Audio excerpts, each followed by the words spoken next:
சக்தி சிவம் என்பது நம்முடைய தத்துவமாகும்.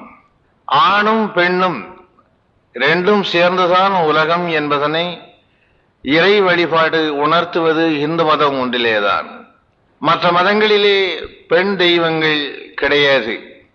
அதுவும் ஆணோடு இணைந்து வாழுகின்ற பெண் தெய்வம் என்பதை எந்த மதமும் ஏற்றுக்கொண்டதில்லை. ஆனால் இந்துக்களை பொறுத்தவரை ஆணும் பெண்ணும் உலகத்தில் சரிசமம், சரி பாதி என்கின்ற தத்துவம் ஏற்றுக்கொள்ளப்பட்டிருக்கின்றது. உலகம் தொடங்கிய நாளிலே இருந்து இது இந்துக்களுடைய பண்பாட்டில் மிக முக்கியமானதாக அமைந்திருக்கின்றது. 4 சுவர்களுக்குள்ளே நடைபெறுகின்ற இல்லற வாழ்வில் ஏற்படுகின்ற சுகதுக்கங்கள் அனைத்தையும் இந்த 2 பேரும் பகிர்ந்து கொள்ளுகின்றார்கள். இந்த இன்ப துன்பங்களில் நான்